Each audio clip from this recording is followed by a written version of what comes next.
inson zotini juft qilib, erkak va ayoldan iborat qilib yaratgan Alloh taolaga hamd sano, nikoh mening sunnatimdir deya marhamat qilgan Habibimiz Muhammad Mustafa sallallohu alayhi va sallamga eng go'zal va muattar salovat va salomlar bo'lsin. Oilaviy sirlar tashqariga chiqadi-da. Oilaviy sirlar. Ya'ni keliniz falonchi narsalarni qilganligi uchun biz u bilan ajrashmoqchimiz. Kuyov mana bunday ayblari bo'lganligi uchun men u bilan yasholmayman degan mazmundagi gap so'zlar. Bu qayerdan keldi? Hayotda ko'rishsam u boshqacha ekan. Filtrlangan, Photoshop qilingan, nimadir qilingan rasm bilan hayotda ko'rgan u boshqacha ekan.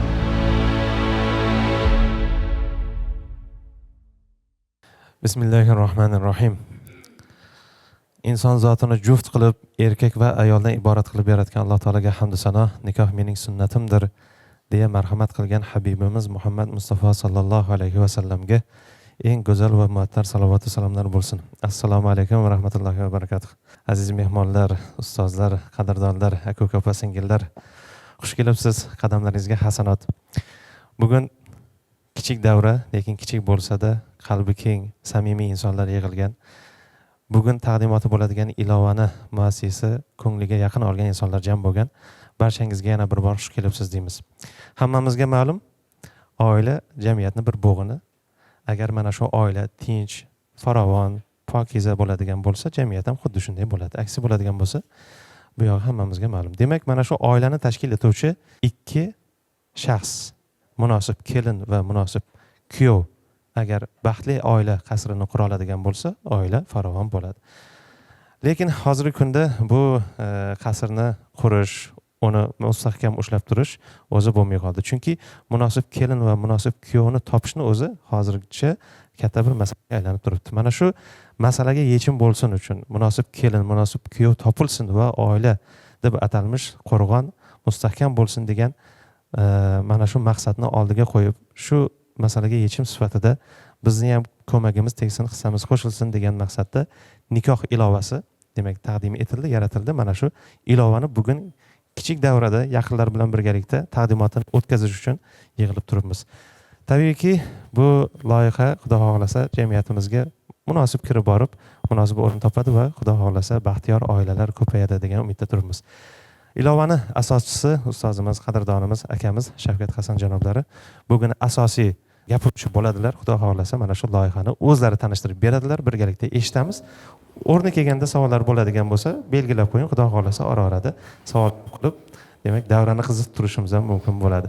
Ana endi mamnuniyat bilan markazga Shavkat Hasan janoblarini o'zlarini taklif etamiz. Avvalo muborak bo'lsin. Marhamat. Endi navbat sizniki. Xudo xohlasa ilova bilan tanishamiz. Assalomu alaykum.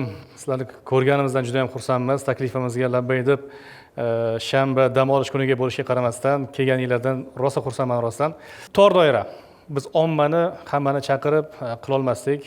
Ko'pchilik yig'ilsa shoshib qolardik. Shuning uchun aytilganidek o'zimiz uchun qadrli bo'lgan insonlarni chaqirishga harakat qildik. 12 yil bo'ldi. 2014-yilda hamma narsa boshlangan o'zi. Madrasa ma'hadni bitirganimizdan keyin bizni Olis Bo'stonliqqa deydi-yu, Gazalkentga imom qilib jo'natishdi. Hamma narsa o'shandan boshlandi. Ya'ni har bitta mahallada yarashtiruv komissiyasi borligi, oqsoqol, maslahatchilar, posponlar, deputatlar, imom domlalarni birlashtirib bir 10-15 kishilik komissiya tuziladi va oilasida nizosi bo'layotgan bo'lsa, ajrashmoqchi bo'ladigan bo'lsa, o'tirg'izib, hammasi bilan nima uchun ajrashmoqchisiz deb suhbatlar boshlanadi. Bitta minus tomoni bor edi, ya'ni 10 ta odam o'tiradigan bo'lsa, yarashtiruv komissiyasi. Oilaviy sirlar tashqariga chiqadi-da. Oilaviy sirlar. Ya'ni keliniz falonchi narsalarni qilganligi uchun biz u bilan ajrashmoqchimiz. Kuyov mana bunday ayblari bo'lganligi uchun men u bilan yasholmayman degan mazmundagi gap so'zlar. Ya'ni 4 yil davomida bir haftada o'rtacha 2 tadan, 3 tadan, 4 tadan oilalar bilan biz suhbatlashardik. Yarashtiruv komissiyasida. Ba'zi suhbatlar 2 soat, 3 soatga cho'zilib ketardi. Ya'ni yarashtirish niyat bo'lgandan keyin rosa to'polon bo'lardi-da. Hamma narsa mana shu 2014-yildan boshlandi. Keyinchalik 2021-yilda Alohida mavzu podkastiga Timurbek bizni do'stimiz chaqirdi. Keling shu oila mavzusida bir suhbat qilaylik deyishdi. U paytda haligi bloglarda, ya'ni ijtimoiy tarmoqlarda u darajada qattiq faol emas edik. Alohida mavzu podkastda oila mavzusi suhbatlashildi va katta podkastning ichidan qisqa videolarni Instagramga joylash boshlandi. Haligi kollaboratsiya deydi-yu. Ya'ni ikkita odamni bir-biriga ulab turib video chiqarish. O'zimiz kutmagan holatda bu videolar yaxshi ko'rila boshladi. Obunachilar kela boshladi, tavsiyalarga odamlar rahmat deyishni boshladi va biz keyinchalik Chirchiq shahridagi markaziy masjidda o'zimizni studiyamiz bor edi. Faol foydalanmaydigan, keyin yigitlar kelinglar, birgalashib mana shu oila mavzusidagi shu paytgacha to'plagan tajribamizni, kimdir ajrashishga sabab bo'layotgan mavzular bor, muammolar, shularni gapiraylik. Boshqalar ajrashib ketmasin, boshqalarning oldini olishga harakat qilaylik deb turib ulanib ketdi. Qisqa videolar 1,5 daqiqa, 2 daqiqa, 3 daqiqa. Shu bilan asta-sekin mana 5 yil, 6 yil bo'lyapti. Ijtimoiy tarmoqlardagi faoliyatimiz davomida bizdan so'rashni boshlashdi. Yaxshi yigitlar bormi? Uylanmoqchi, qizimizni uzatmoqchimiz. Singlimiz bor, jiyanimiz bor. Agar yaxshi nomzodlar, ishonchli insonlar bo'lsa, tavsiya qiling. Biz adashishdan qo'rqyapmiz. Qo'shnimiz, jiyanimiz, kimdir oilasi buzildi, mana shu narsa bizda takrorlanishini istamaymiz. Murojaatlar kela boshladi. Men aniq ishonaman. Bu yerda ustozlarimiz bor. Hasan akam, Husan akam, Qora akamlar va boshqalar sizlardan ham so'rashadi. Men ishonaman. Yaxshi yigitlar bo'lsa, aytinglar. Men uylanmoqchiman. Yaxshi qiz bo'lsa tavsiya qilinglar degan mazmunda. Hozirgi paytda yigitlarning ba'zilari 25 ga chiqadi, 30 ga chiqadi. Qizlarni ba'zilari 25-30 ga chiqadi, lekin haligacha oila qurishmagan. Faoliyatimizdan kelib chiqib ular bilan suhbatlashamiz. Nima muammo, nimaga haligacha oila qurmadingiz desak, yaxshi yigitlar yo'q deb qo'yadi. Yaxshi yigitlar yo'q, o'shangacha biz cho'zilib ketdi. Ba'zilar aytadi, yaxshi qizlar yo'q, shuning uchun biz uylana olmasdan yuribmiz. Keyin haqiqatan yaxshi yigitlar yo'qmi? Yaxshi qizlar yo'qmi degan savol chiqadi. Tajribamizdan kelib, keyin biz bitta ishga qo'l urdik. Kelinglar, biz bo'lmasam agar yaxshi yigitlar, yaxshi qizlar bo'lmasa, biz o'zimiz tarbiyalaylik. O'zimizni tayyorlab qo'ygan video darsliklarimiz bor edi. Mana shu darsliklarni qo'yib, o'zimiz kundalik ravishda maslahatlarni, tavsiyalarni berib boraylikda bir kanal tashkil qilaylik. Yopiq kanal bo'lsin, obunalik bo'lsin. Qancha edi, Shakajon? 50 ming so'm edi? Ha, yopiq Telegram kanali, obuna bo'lish 50 ming so'm va biz sizni kelajakda yaxshi bir kuyov, yaxshi kelin qilib tarbiyalab beramiz, xudo xolasa, tajribadan, ilmdan kelib chiqib degan fikr bilan shu narsaga qo'l urildi. Keyin bir qancha odam yig'ildi. Qancha odam bo'ldi bizda? 500 tacha odam yig'ildi. Keyin so'rov o'tkazdik. Ichida so'rov o'tkazdik. Siz oila qurishlikka berayotgan darsliklarimiz sizga kerakmi yoki bo'lmasam siz oila qurishga tayyormisiz? Sizga nomzod kerakmi deganimizda umumiy 500 ta odamning ichidan 82% qo'ying dedi darslaringizni. Dars parasiz kerak emas bizga. Biz o'zimiz oila qurishga tayyormiz, bizga tayyor nomzod bering. Kelinlar bo'lsin, kuyovlar bo'lsin, shularning ichidan tanlab o'zimizga to'g'ri keladiganini ko'rib chiqaylik degan mazmun bo'ldi. O'shanda tushundikki, odamlarga baribir ham haligi dars desa, uzoq muddatli, tizimli narsa biroz mushkul kelar ekan, og'irlik qilar ekan. Agar mayli siz o'zingizni oila qurishga tayyorman desangiz, biz bu mavzuni biroz kattaroq ko'lamga olib chiqishimiz kerak ekan. Nomzodlarni suhbat jarayonida saralashni boshladik. Suhbatga yoziladi nomzod, gaplashamiz 1 soatcha o'rtacha. Tajribamizdan kelib chiqib bu o'zi yaxshi yaxshi ota bo'la oladimi, yo'qmi? O'zimizdan endi akalik vazifasiga o'tdik-da biz, qo'pol qilayotganda. Qizlar bilan suhbatlashishni boshladik. Bir kunda 3 ta, 4 talab suhbatlarimiz bo'lardi va aytganimizdek tajribadan biz endi avliyo emasmiz.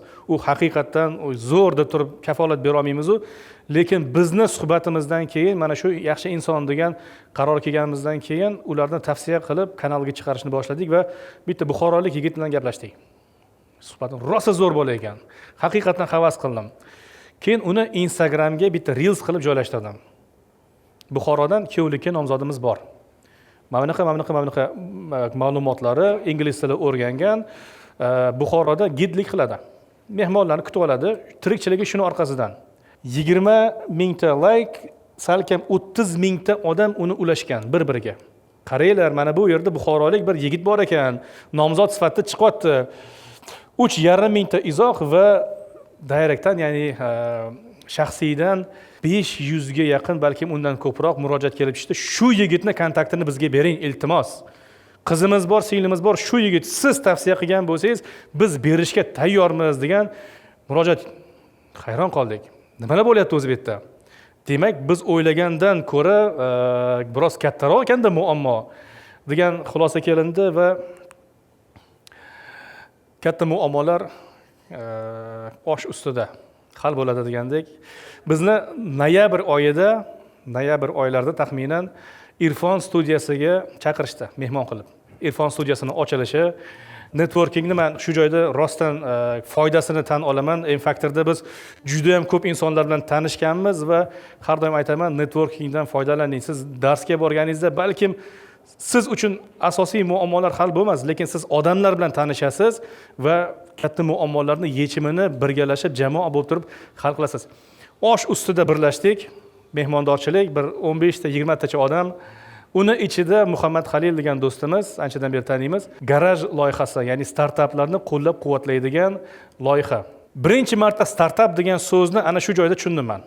O'tgan yili noyabr oyida bo'layotgan narsa. Keyin so'ra, nima o'zi u startap?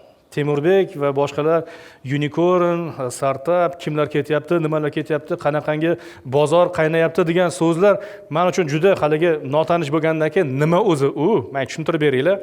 Muammo bor. Muammoga siz IT, ya'ni raqamli bir qanaqangidir agar yechim taklif qiladigan bo'lsangiz, odamlar bu narsadan foydalanishni boshlaydi. Degan qisqacha tushuntir. Muammo kerakmi sizlarga? Mana muammo dedim. Yigitlar, zo'r yigitlar bor, faqat uni qizlar bilmayapti. Zo'r, yaxshi qizlar bor, yigitlar ularni topa olmayapti. Kelinglar, bitta platforma bo'lsa, shu narsani tayyorlaylik. Muhammad Halil endi bu narsani ichida bo'lganligi uchun darrov tushundi. Uni miyasida strategiyalar ishlab ketdi va bo'ldi, Shavkat aka, sizlar alohida o'tirib gaplashaylik deyildi. Xo'p, yaxshi. Endi u bilan alohida o'tirib gaplashdik va umumiy bozorni o'rgana boshladik. Ya'ni bozorda, dunyoda mana shu kabi platformalar bormi o'zi?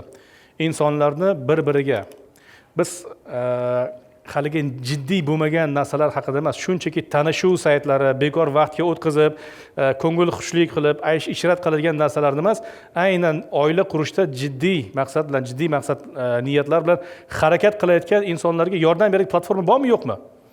O'rgansak, dunyoda muz, ya'ni aynan musulmonlar uchun xizmat qiladigan, juftini topib berishlikka yordam beradigan platforma Salams, Nikoh.com va undan tashqari bir qancha platformalar borligini bildik. O'zbekistondacha. O'zbekistonda ham xuddi shu kabi. Maysara, O'zbekistonda taxminan faoliyatini boshlaganiga 2 yilcha bo'lib qoldi. Aynan oila qurishga mo'ljallangan platforma. Sovchi app. U ham bizdan biroz avvalroq bozorga kirib keldi va undan tashqari balkim guvohi bo'lgandirsizlar, balkim yo'q. Telegramda sovchi kanallari, ba'zilari 200 ming, ba'zilari 300 ming, ba'zilari 600 minggacha obunachi to'plagan. Xo'p, bozorni o'rgangan vaqtimizda yigitlar aniqlashdiki, ya'ni O'zbekistondan tashqarida yashayotgan millatdoshlarimiz, Amerikada, Koreyada va boshqa davlatlarda, Yevropada yashayotgan insonlar uchun ham xizmat qiladigan Telegram kanallari borligi ma'lum bo'ldi. Masalan, Amerikadagi o'zbeklarga shu xizmatni ko'rsatadigan Telegram kanali 37 mingta obunachisi bor edi, adashmasam. 37 mingta obunachisi bor edi. Bir nechta, ha. Demak, o'zbeklar millatdoshlarimiz, vatandoshlarimiz uchun O'zbekistondan tashqarida ham bu kabi yordamimiz tegishligi mumkinligi o'yladik va Nikoh platformasini o'zimiz uchun o'zimizni qadriyatlarimiz, o'zimizni prinsiplarimiz, o'zimizni qonun qoidalarimizni asos qilib turib ishlab chiqdik. Bu yerda bir qancha farqlar bor. Nimada farq qiladi oddiy tanishuv saytlaridan? Nimadan farq qiladi boshqa platformalardan? Buni xudo xolasa biroz dan keyin ko'rsatib beramiz. Umumiy ma'noda yarim yil vaqtimiz ketdi platformani tayyorlashga.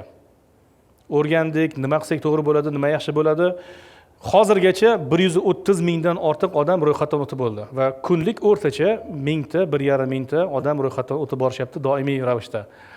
Biz haligacha agressiv reklama qilmadik hech qayerda. Agressiv hammaga aytib birdaniga mana nikoh degan narsa qilmadi, faqat o'zimizning sahifamizda bo'lib turdi bu narsa. Bizda bitta kamchilik o'tdi o'sha vaqtda. Xatoyimiz nima bo'ldi? Jamoa yig'ildi, zo'r jamoa yig'ildi, baraka topishsin, hammasidan Alloh rozi bo'lsin. Men aytdim. 4 oy avval 12 aprelda biz bu narsani ommaga taqdim qildik, lekin undan oldin suhbatlashganimizda taxminan 100 mingta odam ro'yxatdan o'tishini sizlar tayyor bo'laveringlar. Taxminan 100 mingta. Bir qancha videolarni ko'rsatdim, statistikalarni ko'rsatdim. Ya'ni bunga talab yuqori, odamlar kirishadi deganimizda 1000 ta odamni mo'ljalini olaylik deyishdi. Ya'ni platforma va boshqa serverlarimiz 100 mingta emas, taxminan 1000 ta va balki bundan biroz ko'proqqa mo'ljallab turib, kutilmagan narsa bo'ldi. Sahifamizda e'lon qildik va O'zbekistondagi rus ommaviy axborot vositalari bizni halalniy Tinder deb turib, birdaniga 5 ta 6 ta kanallarda shunday reklama qildi. Biz kutmagandik, biz so'ramagandik, biz bunga pul to'lamaganmiz. Tinderchilar o'zi ko'ngilxushlik, bir kunlik, 2 kunlik muomala munosabatlar ga qaratilgan platforma ekan. Halalniy Tinder degandan keyin bizga heyt ham keldi. Endi halalniysi unisi qachon bo'ladi, halalniysi qachon bunisi bo'ladi degan turli xil e'tirozlar, heytlar bo'ldi va katta oqimda odam kirib keldi. O'sha kunning o'zida bizda serverlarimiz shundoq charchadi, ko'tara olmadi, qotib qoldi va yuklab olgan odamlar bizni Play Marketga kiradi, App Store'ga kiradida yulduzchalarni bir qo'yib faqat yomonlab chiqqanda o'zi, faqat yomonlab chiqdi. Bular bir tiyin ekan, rasvo ekan, ular gaplari va'dasiga vafo qilmas ekan degan turli xil bizga ma'lumot toshlar keldi. Sabr qildik, kutdik. Jamoamiz Muhammadjon baraka topsin, ustida ishladi. Hozir serverni bemalol 1 million odam kiradigan bo'lsa ham ko'tara oladigan qilib tayyorladi. Juda xursandmiz. Oxirgi 15 kun, oxirgi 20 kunda biz ancha stabil ishlashni boshladik. Natijalar. Hozirgacha bizga faqat Telegram orqali yoki bo'lmasam Instagram orqali minnatdorchiliklar keladi. Rahmat, aynan mana shu nikoh app ilovasi orqali o'zim qidirgan insonimni topdim. Eng boshida bir yigit yozdi. O'zi ham bir 5 daqiqalik audio yuborgan ekan. 10 yil bo'ldi deydi. 10 yildan beri uylanaman deb harakat qilib o'zimga juft qidirib yurgan edim. Ilovalardan foydalandim. Bittada, ya'ni birinchi tanishgan insonim bilan mana shunday zo'r bir-birimizga to'g'ri kelar ekanmiz. Bordik, tanishdik, sovchi qo'ydik, so'rab surishtirdik, fotihamiz bo'ldi, to'y harakatini bo'ldi. 10 yil uylanishga harakat qilgan insonni biz qisqa muddatda o'zini baxtini topishlikka yordam berdik deb o'ylaymiz. Avvalo Xudo. Va bunday nimalar, xabarlar ko'p keldi. Endi audio yozuvlar bo'lganligi uchun ko'pini chiqara olmaymiz. Ilojisi yo'q.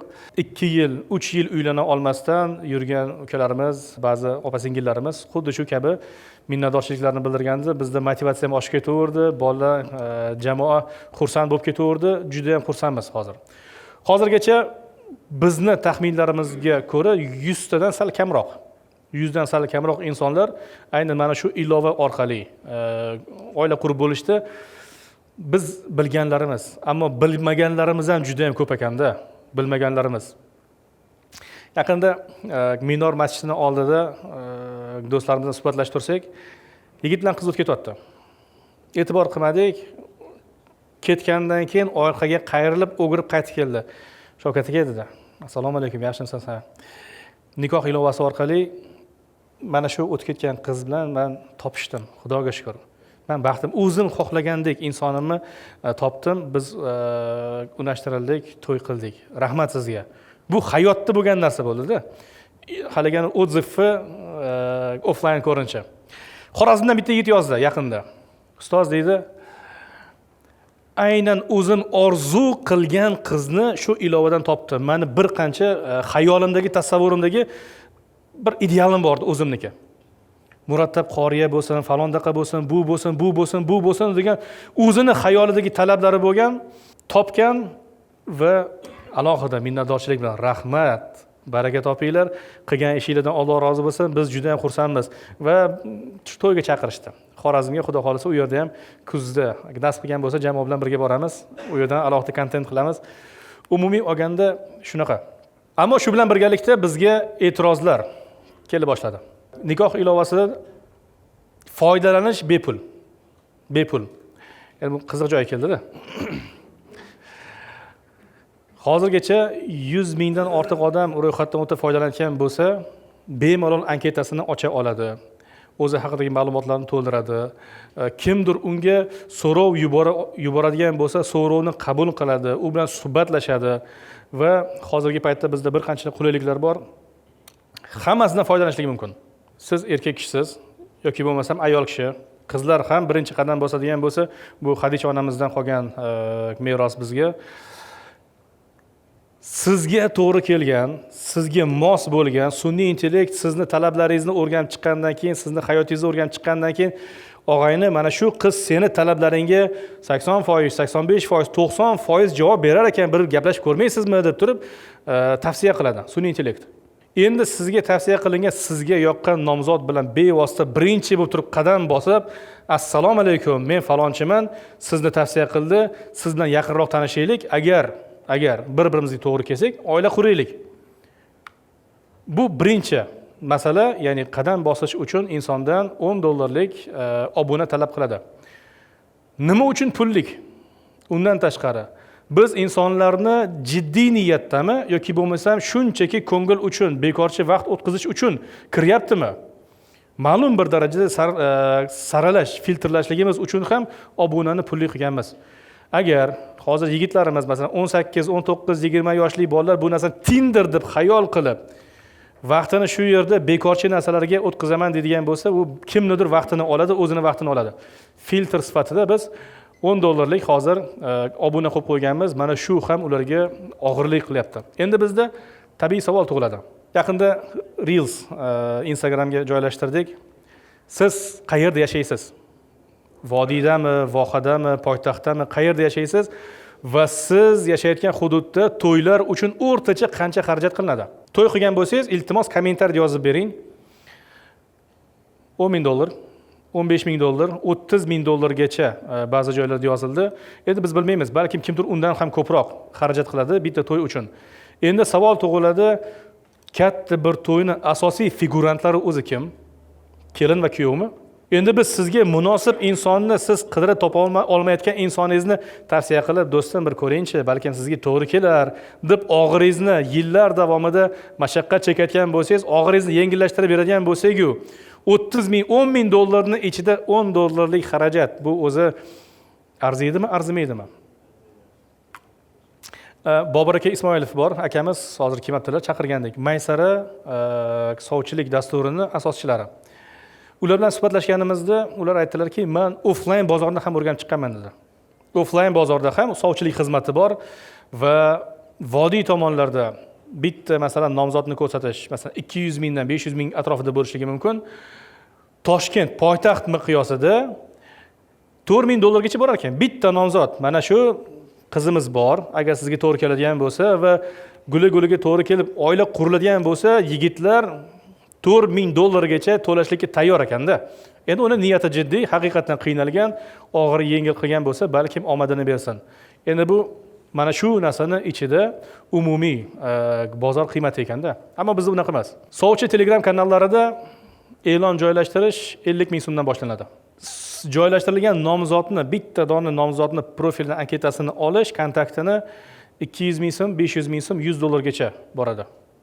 Bu hozirgi real raqamlar. Biz nima beramiz? $10 evaziga bir oy davomida har kuni 15 tagacha nomzod bilan suhbatlashib ko'rish imkoniyatini beramiz. Tabiiyki unga jismonan imkoniyati yetmaydi, ammo kimgadir so'rov yubordi, to'g'ri keldi. Suhbatlarimiz chat ko'rinishda bo'ladi, ilovaning ichida. 20 ta 30 ta xabardan keyin kontakt almashish imkoniyatini yaratib beramiz, biz ochib beramiz. Ungacha biz tavsiya qilmaymiz telefon raqamini berishlikka, Telegram kontaktlarni bermaslikni biz tavsiya qilamiz. Nimaga? Chunki u yerga o'tib ketadigan bo'lsa, biz nazorat qila olmaymiz ichidagi suhbatlarni. Agar kimdir ilovani ichida qizlarga shilqimlik qilsa yoki bo'lmasam haqoratli gaplar yoki bo'lmasam fahsh mavzularga o'tadigan bo'lsa, sun'iy intellekt uni nazorat qiladi va bizga signal keladi. Qaranglar, bu yerda haddan oshyapti. Nimadir nito. Umumiy olganda suhbatlashib ko'rib, to'g'ri kelmadimi, suhbatni yakunlaydi va keyingi nomzod, yana keyingi nomzod bilan bir kunda 15 tagacha shunaqa imkoniyat beriladi. Bir oyda qancha 45 450 ta bo'ldimi? Matematikasi bir oyda, ya'ni 450 ta nomzodni o'rganib chiqish imkoniyati beriladi $10 evaziga. Xo'p, bizda aytganimizdek sun'iy intellekt. Mana bu yerda foizlar ko'rsatilyapti. Xo'p, ismlar yashirilgan va suratlar yashirilgan. 71% sizga mos keladi. Bu qayerdan keldi? Kirayotgan vaqtda biz tavsiya qilamiz test, ya'ni psixologik testlar bor. Mana shu testni javobini to'ldirib bering. Birinchi navbatda siz o'zingiz kim ekanligingizni aniqlaysiz va sizga qanday tipdagi insonlar to'g'ri keladi. Undan tashqari tanishuv talablari, ya'ni sizga qanday ayol kerak, filtrda o'zi yozadi. Undan tashqari masofa, ya'ni Toshkentda yashayotgan yigit qizlarga Namangandan yoki bo'lmasam Xorazmdan taklif qilishlik mantiqan noto'g'ri bo'ladi. Uzoqmi, demak foizi tushib ketadi. 71%, 81%, ya'ni bu narsani sun'iy intellekt bizga aniqlab yordam beradi. Xarita. Yaxshi qiz mahallini ortmaydi degan gap bor. O'zimiz turgan lokatsiya bo'lsa, o'zimiz turgan lokatsiyani atrofimizda ro'yxatdan o'tgan qizlar, yigitlarga qizlar ko'rsatiladi, qizlarga yigitlar. Lokatsiya bo'yicha ko'rsa bo'ladi. 100% biz aniqlik bermaganmiz, 1 kilometr, 2 kilometr biz qochirib yuborganmiz. Endi haligan to'satdan uyini eshigini taqillatib bormasin degan xavfsizlik nuqtai nazaridan. Ammo qisman 1 kilometr radiusda joylashgan. Ko'rdi, kimdir ma'qul kelib turgan bo'lsa, anketasini ichiga kiradi. Hop, o'zi bilan tanishadi, o'zi haqidagi yozgan ma'lumotlar bilan tanishadi. Agar ma'qul keladigan bo'lsa, marhamat so'rov yuborsin, yaqinroq tanishsin. Ma'qul keladigan bo'lsa, hayotda ko'rishib, surishtirib va oila qurishini harakatini boshlasin. Chatlarni sun'iy intellekt orqali nazorat qilish funksiyasi. Yuqorida aytib o'tdik, haqoratli gap so'zlar, fahsh mavzular yoki bo'lmasam bo'lar bo'lmas gap so'zlar bo'ladigan holatda sun'iy intellekt adminga xabar yuboradi. Bu yerda g'alati gap so'zlar bo'lyapti. Kirib nazoratga oling. Ya'ni adminlarda bevosita suhbatlarni ko'rib chiqish imkoniyati bor. Foydalanuvchi o'chira olmaydi. So'kib qo'ygan bo'lsa, haqorat qilgan bo'lsa, tuhmat qilgan bo'lsa, uni o'chirib haligi Telegramda udalit qilgandek очистить история qila olmaydi. Zarurat tug'iladigan bo'lsa, xavf-xatar tug'ilgan vaqtda biz bu narsalarni o'zimiz skrinshot qilib, zarurat bo'lgan paytda ichki ishlarga taqdim qilish imkoniyatimiz bor. Bu ham foydalanuvchilarning xavfsizligi nuqtai nazaridan. Hozirgacha 150 bitta odam bloklandi. Ba'zilari avtomat tarzida sun'iy intellektni o'zi bloklaydi, ba'zilarini admin o'zi bloklab beradi. Foydalanuvchi ustidan shikoyat qilish. Bu ham bizga yordam beradi umumiy holat izdan chiqib ketmasligiga. Kimdir kimlardir suhbatlashdi, yigit qiz bilan gaplashdi. Agar yigit qizga qandaydir qo'pol muomala qilgan bo'lsa, shunday suhbatni yakunlash deganda shikoyat tugmasi ham bor. Shikoyat nimadan iborat ekanligini aytib beradi va bitta foydalanuvchining ustidan bir nechta shikoyatlar keladigan bo'lsa, uni yuqori xavfli inson sifatida bizga taqdim qilib, bu odamning ustidan ham biz chora ko'rishligimizga sabab bo'lishligi mumkin. Yaqinlar uchun vakil bo'lib turib ro'yxatdan o'tish mumkin bo'ladi ilovamizda. Agar siz opa-singillarimiz deylik, opa-singillarimizni misolida o'zlari bevosita ilovadan o'tib suhbatlashishga balkim vaqti yo'qdir, balkim xijolat bo'lar, balkim uyalar. Bu paytda ularning nomidan onasi, ammasi, xolasi va hokazo vakil inson ro'yxatdan o'tadi. Suhbatlashadi bo'lajak nomzod bilan va zarurat bo'ladigan bo'lsa, keyin hayotda o'zlari uchrashtirib, suhbatlashtirib ko'rishadi. Yaqinda bir singlimiz yozdi. Akamni nomidan deydi, akamni nomidan men anketa ochganman. Bo'lajak kelinlar bilan, kinoyalarim bilan o'zim suhbatlashdim deydi. O'zim filtrladim, akamni tabiatidan, xarakteridan kelib chiqib, ma'qul keladigan chiqdi, akamizni olib bordik, hayotda uchrashtirdik, ma'qul keldi. U to'ydan keyin bizga chiqayotgan xabar. To'y bo'lib bo'ldi. Sizlarga rahmat. Akam bilan endi kelinimiz juda haligi o'zlari xursand degan narsa kelib chiqdi. Bizni bir qancha jarayonda mana shu 4 oylik vaqt ichida bir qancha muammolar paydo bo'ldi. Birinchi kunlardan boshlab o'sha tinderchilar bizga kirib qoldi. Aytganimizdek, tinderchilar kirdi va ularning niyati jiddiy emas edi. U nima uchun? Ko'ngil xushlik uchun kirganligi ma'lum edi. Shunda biz sun'iy intellektni integratsiya qildik va bu narsa ancha bizni suhbatlarni nazorat qilib, maksimal darajada jiddiy insonlarni saqlab qolishlikka yordam berib kelyapti. Keyingisi ikkita holat bo'ldi. O'zi erkak kishi, o'zi yigit qiz bolani nomidan profil ochib, qiz bolani rasmini yuklab anket ochib qo'yibdi. Sun'iy intellekt xuddi shu joyda bu ishladi. Ro'yxatdan o'tayotgan vaqtingizda sizdan selfie qilishlikni, ya'ni talab qiladi. Selfie qilganda haqiqiy o'zini rasmi turibdi. Bu yerda qiz bolaning rasmi turibdi. Keyin darrov adminimizga Muhammadjonga bu narsa xabar bo'lib keldi. Qaranglar, bu yerda rasmlar o'zaro munosib kelmayapti degandan keyin anketasini ko'rsa, erkak kishi bo'lib chiqyapti. Hop, darrov bu narsani ham bartaraf qilindi, yigitlar bloklandi va hozirda endi biz MyID bilan integratsiyani yo'lga qo'yyapmiz. Taxminan 1,5 oy vaqt bo'ldi. Biz suhbat, shartnoma tuzish jarayoni ketyapti. Har bitta odamni, ya'ni identifikatsiyasini o'tkazib berish 2000 so'm. Agar biz 100 mingta odamni ro'yxatdan o'tkazadigan bo'lsak, MyID orqali bu 200 million so'm bizdan xarajat talab qiladi. Ma'lumot shuni aytib qo'ydim. Xo'p, ikkinchi masala, yigitlar, ba'zi yigitlar yoshi katta bo'lsa ham yoshini kichkina qilib ko'rsatish, ismini o'zgartirish kabi holatlar, ya'ni o'zi haqidagi noto'g'ri ma'lumotlarni kirib yolg'on anketalar. Mana shu MyID bilan biz integratsiya qiladigan bo'lsak, xudo xohlasa ozgina qoldi. Bizga MyIDni o'zi avtomat tarzda ba'zi ma'lumotlarni kiritib beradi. Bu bizga xavfsizlik nuqtai nazaridan ertaga opa-singillarimiz bor. Masalan, kimdir foydalangan vaqtda haqiqatan ishonchli ekanligini yordam beradi bizga xarajat bo'lgan taqdirda ham. Ismi, yoshi, millati kabi muhim bo'lgan narsalarni avtomat tarzda to'ldirib beradi MyID va uni keyinchalik o'zgartirib bo'lmaydi. Shahloxon keyinchalik masalan Akmaljon bo'lib qolmaydi olmaydi-da. Agar haddan tashqari tanlash imkoniyati beriladigan bo'lsa, bir vaqtni o'zida mana senga 1000 ta nomzod o'zing tanlab olaver desa, odamlar qiynalib qoladi. Shuning uchun biz nima qildik? Aytganimizdek, psixologik testlarni yo'lga qo'ydik. Maksimal darajada inson bir-biriga to'g'ri keladigan 16 shaxsiyat degan psixologik testlar bor ekan. Ya'ni bitta inson tipi bittasi bilan moslashib, yaxshi yashab ketaveradi, lekin ba'zi tipajdagi insonlar bilan bu hech qachon tinchlik xotirjam yashamas ekanda. Tushunmovchilik, mana shu narsalarni kelajakdagi ziddiyatlarni oldini olish uchun biz hozirdan maksimal darajada yechim qilib berishlikka harakat qildik. Bizda bitta muammo bor. Haligacha yigitlarimiz bir kunda masalan 15 tagacha so'rov yuborishi mumkin deb aytdik. Qizlarga so'rov kelyapti. Endi bu bitta narsani biz tan olishligimiz kerak. O'zbekistonda bu onlayn tarzda, ya'ni raqamlashgan sovchilik hali shakllanmagan. Bu endi madaniyat sifatida bizga kirib kelyapti. Opa-singillarimiz balkim xijolat bo'lar. So'rovlarni qabul qilishlikka, balkim uyalar, balkim boshqa sabablar bo'lar.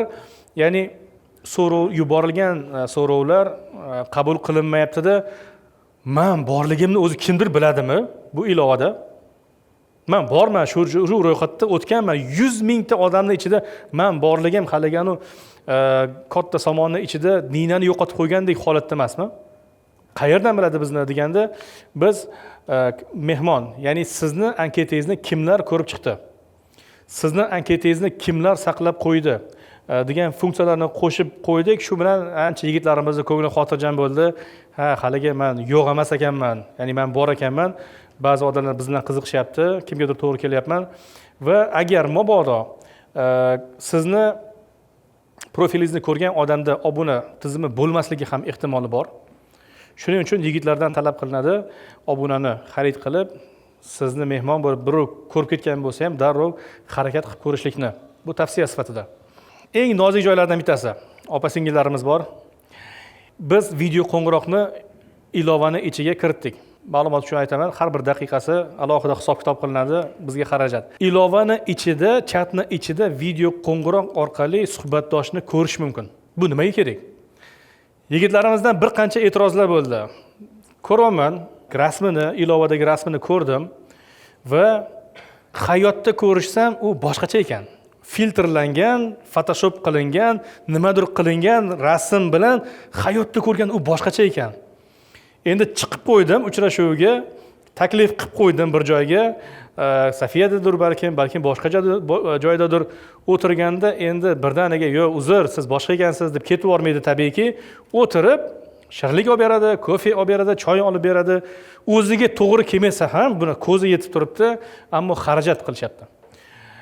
Va biz mana shu narsalarni oldini olish uchun iltimos, biz sizga 3 daqiqalik limit beramiz, 3 daqiqa. Nomzodni bitta gaplashib oling hayotda, telefon orqali, video qo'ng'iroq orqali. Gaplashib olingda haqiqatdan uni rasmi o'ziga to'g'ri keladigan bo'lsa, filtrlanmagan holatda ko'ring. Sizga to'g'ri kelsa, undan keyin uchrashuvga chiqing. Undan keyin qancha xarajat qilsangiz yarashaveradi degan nuqtai nazardan, ya'ni aldanib qolish ehtimolini kamaytiryapmiz va xudo xolasa foydali bo'ladi degan umiddamiz. Xo'p, bizda bitta muammo bor edi. Ilova ishga tushgandan keyin bir qancha ota-onalar bizga murojaat qildi. Ya'ni farzandimni imkoniyati cheklangan, ya'ni nogironligi bor.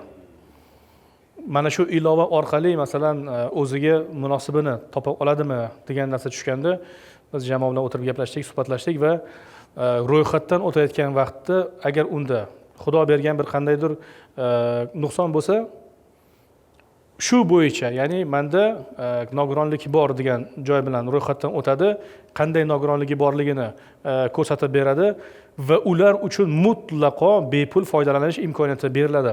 Sun'iy intellekt yana ishga tushadida, sun'iy intellekt o'sha nogironligi bor insonlarni o'zaro bir-biriga muvofiqlashtirib beradi.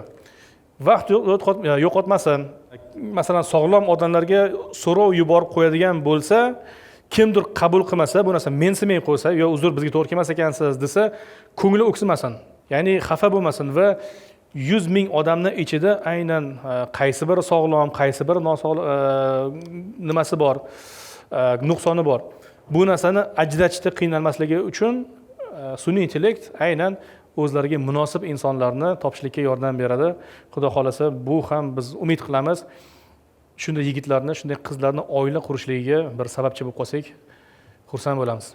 20 daqiqalik kofe breakimiz bor ekan. Bir ozgina vaqt choy ichib olsanglar, undan keyin bizni kelajakda qanday maqsadlarimiz bor, qanday rejalarimiz bor, shular haqida ozgina to'xtalib o'tamiz va hammalarga rahmat deymiz. Rahmat. Chaklik uchun shukr. Rahmat, baraka toping. Alloh baraka bersin. Xo'p, bitta savol qiziqtiryapti. Shavkat aka aytdilar, yaxshi yechimlarni, tajribalarni aytdilar, bo'lishdilar. Birinchisi, Minorda ko'rib qolgan juftligingiz. Kelib rahmat aytib ketdi. Keyin Xorazmlik yigit mana to'lqinlanib sizga xabar yozgan. Hozir yo'q. Men hali ro'yxatda o'tmagan edim. Endi ro'yxatda o'tib ko'ramiz. Obuna birdan bo'lish kerakmi yo keyinroq bo'lsa ham bo'ladimi? Bizga shart emasdir. Keyin yo'q aka, boshqa telefon bo'lsa ham My ID dan ro'yxatda bor ekan-ku. My ID dan ro'yxatda o'tasiz. Nima qilsa ham? Ha. Yashiramiz. Ha, o'ta olishimiz mumkin. My ID bor-da o'sha yerda. Uni kofe breakda gaplashamiz. Xullas, masala bunday bo'lyapti. Xursandboldek eshitdik, juda minnatdorchiligini bildiribdi va bularning soni juda ham ko'p dedilar. Lekin bitta o'sha foydalangan odamni natijasi bilmay qoldi. Bu kim edi? Bu buxorolik yigit. Bitta video 30 minglab like, keyin munosabat, undan keyin directni o'ziga dedilar, direct yozilmagan edi, 500 tacha murojaat bo'ldi dedingiz, so'rab. Shundan keyin mavzu tugadi, boshqa joyga o'tib ketildi. Endi u bola nima bo'ldi? Kimga 500 tadan kimga tavsiya qildingiz? Nima bo'ldi? Hop, bizda bitta qoida bor. bizda bitta qoida bor, bu ba'zan zararimizga ishlab qo'yadi, ammo biz bu narsadan voz kecha olmaymiz-da. Sovchi ustiga sovchi qo'yilmaydi degan qoida. Ya'ni ilovada ham agar bir inson, bir yigit, bir qiz bilan suhbatlashishga kirishadigan bo'lsa, tizim uni boshqalarga ko'rsatmaydi. Boshqalarga ko'rsatmaydi. Va bir yigit faqat bitta qiz bilangina bir vaqtda gaplashishi mumkin. Qizlar ham xuddi shunday. Nima uchun? Agar yigitlar bir vaqtning o'zida 5 tasi bilan 10 tasi bilan gaplashadigan bo'lsa, fokus qochib ketadi. Hammasiga mehr tushib qoladigan bo'lsa, undan ham yomon. Qizlarda ham xuddi shunday. Agar bir vaqtning o'zida 5 ta 10 ta yigitlar bilan gaplashadigan bo'lsa, ya'ni uni o'zi maqsadi qayerda edi? U nima xohlayotgan edi? Shu nuqtai nazardan biz yigitni anketasini alohida joyga joylashtirganmiz va aytganmizki, o'sha yerdan topasizlar. Endi biz telefon, raqam, kontakt berishlikka mas'ul emasmiz-da, bizda bunaqa vakolat yo'q. Alohida ID raqam beriladi. Ha, hozir telefonni ishlatib ham ko'rsatamiz, ilovani qanaqaligini. 5 daqiqa bo'lmasa, Shavkatjon bering telefoningizni. Tayyormidi? Ro'yxatda o'tganmisiz? Ha, mana javob biznikini ham balkim shunaqa qilib o'tsa bo'lardik. Yaqinlar uchun ro'yxatda o'tsa bo'ladi deyildi-ku. Agar zarurat bo'ladigan bo'lsa, biz ism bilan qidiruv tizimini yo'lga qo'ymaganmiz. Qiynalmaslik uchun. Masalan, farazan aytadigan bo'lsak, Malikaxon. Malikaxonda 30 mingga yaqin opa-singillarimiz bor ro'yxatdan o'tgan. 30 mingning ichida nechta Malikaxon bo'lishligi mumkin? Ya'ni yana qiynalib qoladi. Shuning uchun biz maksimal darajada har bir foydalanuvchiga ID raqam beramiz. Ilovani ichidagi ID raqam va qidiruvda mana shu ID raqam orqali topadigan bo'lsa, 100% o'sha anketani o'zi chiqib keladi. Xo'p, ilovamiz tepadagi burchakda qidiruv tugmasi bor. Agar biz unga kiradigan bo'lsak, anketa raqami, ya'ni ID raqamini kiriting deb turib bizdan so'rashyapti. Biz e'lon qilgan vaqtimizda, masalan, nomzodlarni Instagram, Telegram sahifalarimizda har kuni qo'yib boramiz, 2 tadan, 3 tadan. Va e'lon qilganimizda ularning ID raqamlarini aytamiz. Bu Toshkent shahrida, Instagramda, Telegramda nikoh degan nimami sahifami? sahifa bor, ha? Nikoh nomida. Ha. Mana. Xo'p, ID raqam berganimizdan keyin u viloyatini ko'rsatamiz. Toshkentdan, Navoiydan, Samarqand, Buxorodan deb turib viloyatini ko'rsatadigan bo'lsak, o'sha yerdagi insonlarga to'g'ri kelsa o'sha anketa ID raqam ko'rsatiladi. O'sha ID raqami bilan mana shu joyga kiritiladigan bo'lsa, 6 raqamli son bevosita o'sha insonning o'zi ochiladi, so'rov yuborib, ko'rib, o'rganib, suhbatlashib ko'rish imkoniyati beriladi. Biz aytganimizdek, bizga hamma ham nima beravermaydi-da, qayta o'dziv. Ya'ni bo'ldi, men baxtimni topdim, hammangizga rahmat deb turib hamma aytavermaydi. Shuning uchun buxorolik yigitni taqdiri bizga noma'lum. Balkim baxtini topib ketgandir. Balkim haligacha tanlash imkoniyatidadir. Biz nimaga aytdik? Bir vaqtning o'zida faqat bitta yigit bilan qiz bilan gaplasha oladi va bu biz uchun qadriyat. Biz bu narsadan voz kecha olmaymiz. Ammo minus tomoni bir vaqtning o'zida unga masalan bir nechta odam so'rov yuboradigan bo'lsa, qabul qilmasa ikkinchi tomon hafsala sifir bo'lib qoladi. Endi biz bu paytda nimani tavsiya qilamiz? Saqlab qo'yishni, anketani o'zini saqlab qo'yiladi va birozdan keyin agar suhbat jarayoni yakunlangan bo'lsa, nimasi ochib beriladi. Ya'ni suhbatlashish imkoniyati ochib beriladi. Bu yerda tepada ko'rishinglar mumkin. Talabingizni belgilang. To'ldirish kerak bo'ladi. Shaxsiyat testini to'ldiring. Profilingizni to'ldiring va bilan yopib qo'yamiz. Mana atrofimizda qancha bizga to'g'ri keladigan nomzodlar bor. Xo'p, Toshkent shahridagi misolni ko'rib turibmiz hozir. Ustiga bossak, to'liq profilni ko'rish mumkin bo'ladi, ammo biz u yerga kirib o'tirmaymiz. Shaxsiy ma'lumotlar bor u yerda. Mana birinchi marta oila quryapti, bo'yi 153 cm, vazni 66, farzandi yo'q degan ma'lumotlar. Profilni to'liq ko'rmoqchi bo'lsa, ichiga kirishlik kerak bo'ladi. Xuddi shunday boshqa nomzodlarni ko'rib chiqaveradi. Xo'p, yana qanaqa imkoniyatlar bor? Sovchi. Mana bu yerda xabar yozish imkoniyati bor. Sizga qanday nomzod kerak? Toshkent shahridan nomzodni ko'rsat desangiz, Toshkent shahridan falonchi, ya'ni talablardan kelib chiqib va hatto hozirgi paytda Shavkatjon aytishi bo'yicha kasbdan kelib chiqib menga marketolog bo'lgan nomzodlarni ko'rsat, marketing sohasida ishlaydigan. Agar kimdir o'zini suhbat davomida marketing sohasida ekanligini aytgan bo'lsa, sun'iy intellekt darrov uni filtrlaydida, mana shu inson qachondir marketing sohasida gaplashgan edi deb turib tavsiya qilib beradi. Soha, hudud, yosh, nimaiki talablar bo'ladigan bo'lsa, mana shu yerga yozish mumkin bo'ladi. Bizga kelgan so'rovlar. Pastdagi qismni bosadigan bo'lsak, so'rovlar. Menga kelgan so'rovlar hammasi eng mosi yoki bo'lmasa mos emas, filtrlasa bo'ladi. Va men yuborgan so'rovlar ni ham ochib turib, biz o'zi kimlarga so'rov yuborgandik shu paytgacha. Bu narsani ham ko'rib chiqsa bo'ladi. Profil qismi. Profil qismida profilimni kimlar ko'rdi meni anketamda? Kimlar saqlab oldi? Saqlangan. Men kimni saqlab oldim? Yo'qotib qo'ymaslik uchun. Keyin agar kimdir masalan to'g'ri kelmaydigan nomzodni ko'rsatgan bo'lsa, ilova sizga to'g'ri kelmadi. Qayta va qayta chiqib kelavermasligi uchun o'sha nomzodlarni ustini X bosib turib, boshqa ko'rinmaydigan qilish mumkin bo'ladi. Tanishuv talablari menga O'zbekiston hududi, tashqaridan, ichkaridan asli buxorolik, lekin Toshkentda istiqomat qilayotgan, asli toshkentlik, lekin vodiyda istiqomat qilayotgan hamma filtrlarni bemalol joylashtirsa bo'ladi. Moslik savollari, saqlangan qidiruvlar, Mahr kalkulyator va tez kunda degan joyini xudo xolasa kofe breakdan keyin gaplashamiz. Rahmat, salomat bo'ling. Xo'p, ma'lumot uchun aytib qo'yay, Shavkat akam hozir ko'p aytdilar mana Shavkatjon bunday qiladi, Shavkat. O'zlarini aytmayaptilar. Bu yigitning ismi ham Shavkatjon. Yordamchilari ham. Shavkatjonni qo'yraman-da, o'zim qilgan bo'lsam ham. Menimcha endi ishga ham, jamoaga ham faqat Shavkat ismli yigitlar olinsa kerak. Shavkatlar kelaverasizlar. Rahmat, salomat bo'linglar. 20 daqiqa shuni kirib shirinlik, kofe ozgina tamaddi qilib, bir qahva ustida marketing yuqorida aytib o'tdim.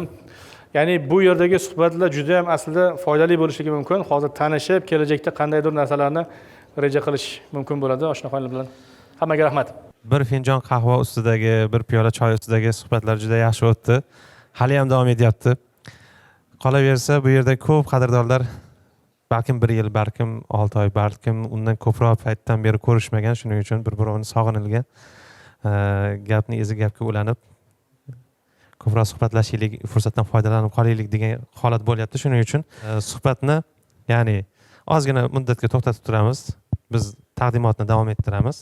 Taqdimot tugagandan keyin xudo xolasa yana imkoniyatga, vaqtga qarab, xudo xolasa bugungi kunni chiroyli o'tkazamiz degan niyat bor. Ana endi demak, bu ilovada yana qaysi imkoniyatlarni bilishimiz kerak, nima yangiliklar bor, nimalarni bilib olishimiz kerak. Buni endi muassisning ta'sischini o'zi Shavkat Hasan akadan inshaalloh eshitamiz birgalikda. Marhamat. Yaqin kelajakda bizda qanaqa rejalarimiz bor? Xudo xolasa inshaalloh oila kurslarini ahli ilmlardan iltimos qilib, silsilaviy darslarni, tizimli darslarni yozib va qo'shimcha xizmat sifatida, qo'shimcha imkoniyat sifatida taqdim qilinadi. Kimdir bo'sh vaqti bo'lib qoladigan bo'lsa, hop, bu yozilgan darslar diniy qo'mitaga beriladi. Ularni xulosasi olingandan keyin ertaga bizga ham gap tegmasin, boshqalarga ham gap tegmasin. Diniy kontent noqonuniy tarqatish sifatida baholanmasligi uchun qo'yib beriladi.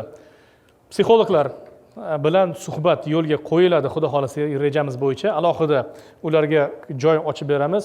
Ichida haqiqatdan malakali insonlar, psixologlarni tanlab, bu yerda Naimjon akam bor, biz tan olamiz sizni yaxshiligingiz aka. Xudo xolasa balki kelajakda hamkorlik qilamiz.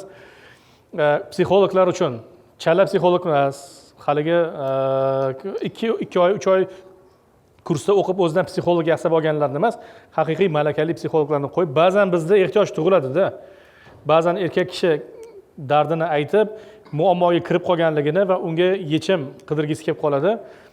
Zarurat tug'ilsa, opa-singillarimizga, aka-ukalarimizga psixologlarning xizmati ham tavsiya qilinadi.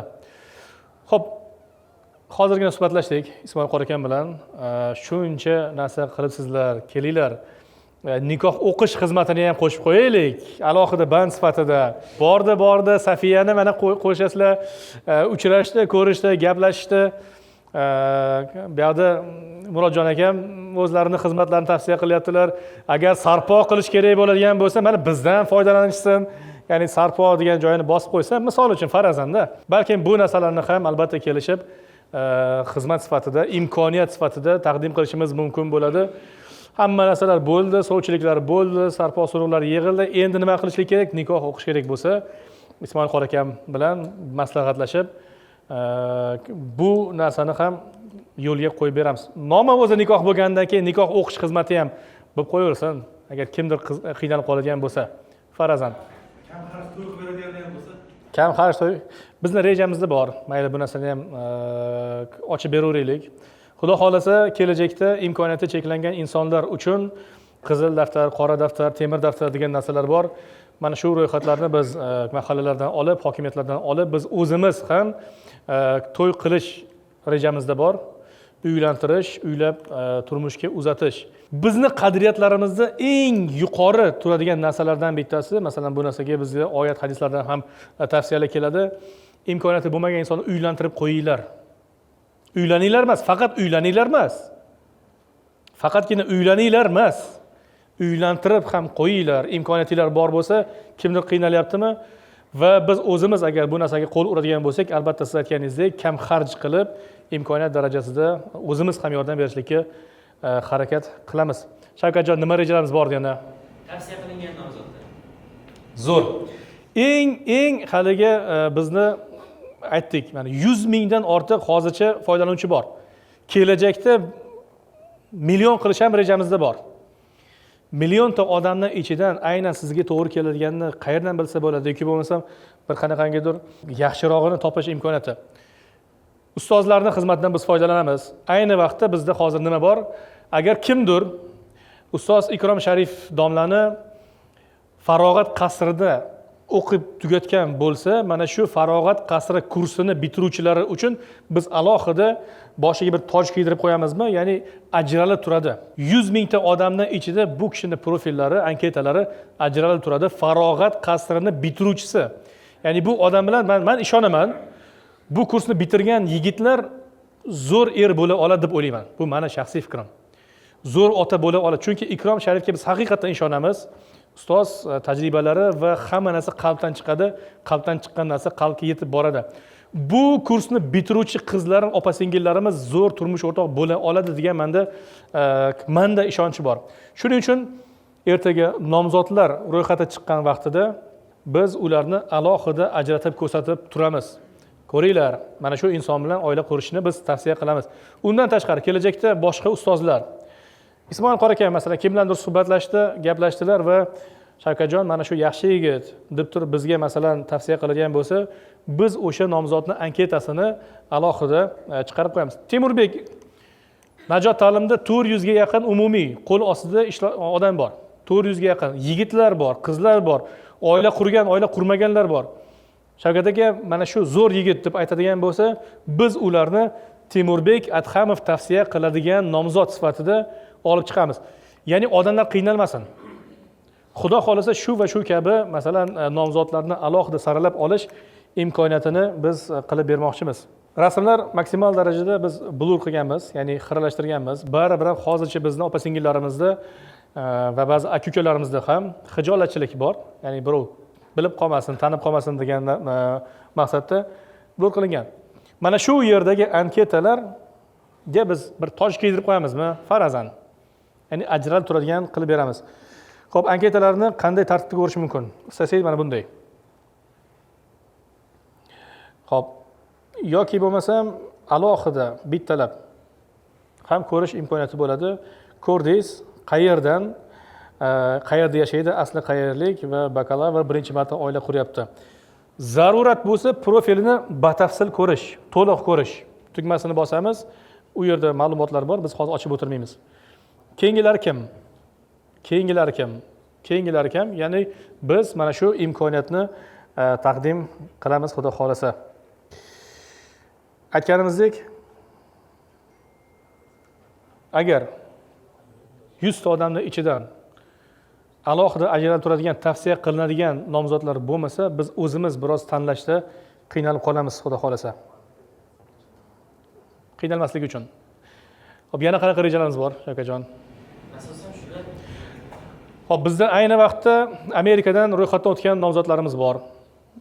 Ayni vaqtda Koreyada yashayotgan o'zbeklar bundan foydalanishyapti. Ayni vaqtda Turkiyadagi o'zbeklar foydalanishyapti. Va bu ilovani rus tilidagi versiyasi bor va ingliz tilidagi versiyasi bor. Xudo xolasa yaqin kelajakda jamoa bilan birgalikda o'sha butun dunyoni zabt etish rejamizda, niyatimizda bor. Xudo oson qilsin. Bu endi onlayn tarzdagi ish faoliyatimiz. Shunda ham mana shu biz e'lon qilayotgan holatimizda ham bizga Instagramdan shaxsiydan murojaatlar kelib turadi. Haligacha. Qor aka deydi, domla ustoz bu ilova zo'r, faqat biz xijolat bo'lyapmiz. Bir nimadir bormi? O'zingizni shogirdlaringiz bormi, ukalaringiz bormi, tanishlaringiz bormi? degan narsalar haligacha to'xtamayapti. Ilovadan foydalanishda biroz xijolatchilik bo'lyapti. Biz endi nima qilmoqchimiz? Xuddi shu narsani offline tarzga o'tkazyapmiz. Alohida ofis oldik va keladigan nomzodlar bilan kimdir qizini uzatmoqchimi? Qiz bilan kelsin. 1 soat o'tirib gaplashaylik ular bilan. Va keyin kimdir Shavkat biz ilovadan emas, o'zingizdan tavsiya qilgan bir qizlar, yigitlar bo'lsa, bormi desa, keyin biz ularga ochib beramiz. Mana bizning daftarimiz bor, bazamiz. Sizga qayerdan kerak?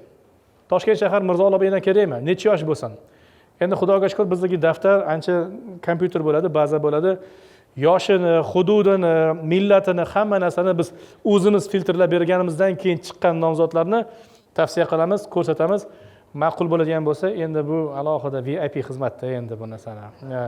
Bu narsani qadri ham boshqacha bo'ladi, qiymati ham boshqacha bo'ladi. Endi Xudo xolasa bu yaqin kelajakdagi rejalar inshaalloh. Bizda shu. Kelganingizga rahmat. Baraka topinglar, umringiz uzoq bo'lsin.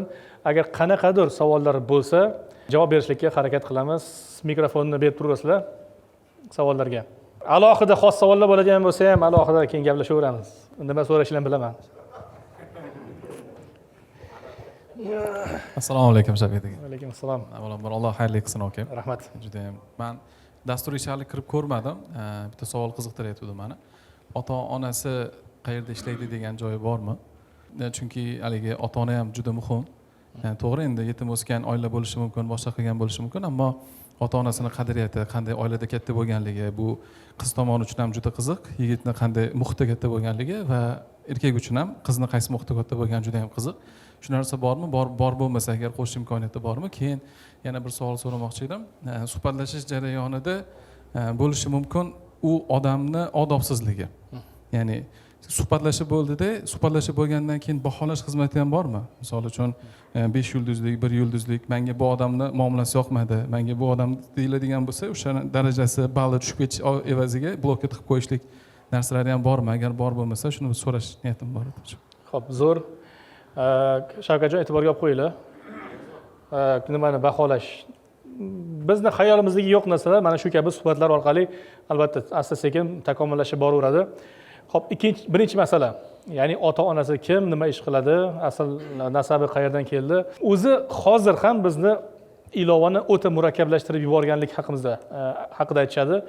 Shavkat aka juda murakkablashtirib yuborgansizlar, qiynalashtirib yuborgansizlar deyshadi. Biz bu narsani tan olamiz. Ammo aytganimizdek bizni prinsiplarimiz, qadriyatlarimiz va shu kabi narsalarga javob berishligi uchun maksimal darajada soddalashtirganimiz shu. Agar yana ham haliga chuqurlashadigan bo'lsak, yana ham qiyinlashib ketadi. Endi biz hamma narsani bo'ynimizga ola olmaymiz-da. Hamma narsani. O'zi anketani to'ldirgan vaqtda bir 10 tacha narsa chiqib turadi. Boshqalarda nima? Yoshi, vazni, millati, masalan, boshqalar. Bizda undan tashqari yana bir qancha nimalar bor-da. Savol-javoblar bor. Endi biz tavsiya qilamiz, balki bu narsani bir o'rganib ko'ramiz. Lekin endi ota-onasi, nasl nasabi va boshqa narsalarni endi menimcha hayotda ko'rishib gaplashishlik kerak yoki bo'lmasam chat vaqtida o'zi ota-onangiz kim, ota-onangiz nima ish qiladi degan savol-javoblarni qilish nisbatan bizning ishimizni osonlashtirib beradi-da. Agar hamma narsani kirib tashlaydigan bo'lsak, odamlar foydalanolmay qoladi, qiynalib qoladi. Biz shunda ham Birinchi ochganimizni hali ko'rmagansiz. Birinchi ochganimizda 1000 ta narsa bor edi o'zi ham. Shunaqa ko'p narsa bor edi, uni soddalashtirib, olib, haligi nimalarni ichiga bekitib, hozirgi holatimiz nisbatan ancha qulay bo'lib ko'rdi. Agar foydalanib ko'rmagan bo'lsangiz, bir tester sifatida Shavkat aka iltimos qildi, bir foydalanib ko'rib bizga o'zini javoblarini aytib ko'rsin deb foydalanib ko'ring. Hozir ancha yaxshi bo'ldi, stabil bo'ldi. Endi kim foydalanayotganini so'rab o'tirmang, hozir qo'linglarni ko'taringlar deb o'tirmayman. Ha, kimdadir savollar bo'lsa, yana davom ettiramiz, xudo xolasa. Qo'ldan kelgancha javob beramiz. Assalomu alaykum. Va alaykum assalom. O'tirib beraver. Hozir aytdingiz-ku, natijalarimiz hali noma'lum dedingiz. Nima? Natijalar hali noma'lum dedingiz-ku, masalan, foydalanuvchilar kiradi. Masalan, papka ochildi deylik. O'sha papka yopilganini bildiradigan qanaqadir status bormi? Masalan, kimdir o'sha nikoh qaysidir jarayonda yoki nikoh tugadi, u foydalanuvchi tizimdan chiqib ketadimi yoki statusi o'zgaradimi? Chunki keyinchalik unga yana murojaatlar bo'lmasligi yoki nimadir bo'lmasligi uchun. Zo'r, rahmat savol uchun. Foydalanuvchi bor, uni masalan bor yoki yo'qligini biz nima qilsak bo'ladi?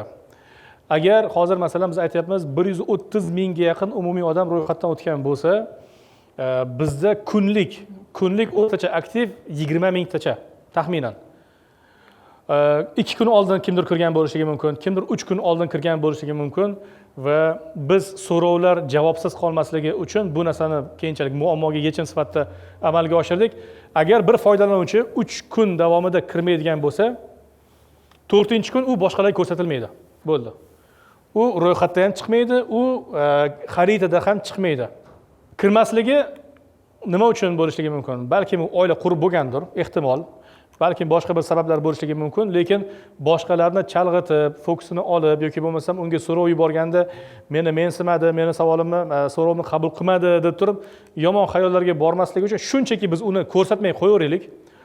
Oxirgi 3 kunda foydalangan, aktiv bo'lgan bo'lsa, uni biz xaritada ham ko'rsatamiz va nimada ham ko'rsatamiz.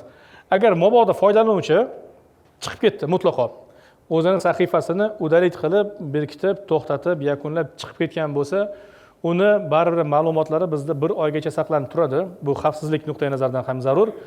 Ya'ni agar kimdir uni ustidan shikoyat qiladigan bo'lsa, biz uni anketasini ochib, suhbatlarini ko'rib chiqib, ertaga e'tirozlar bo'lsa, ochib berishligimiz mumkin bo'ladi.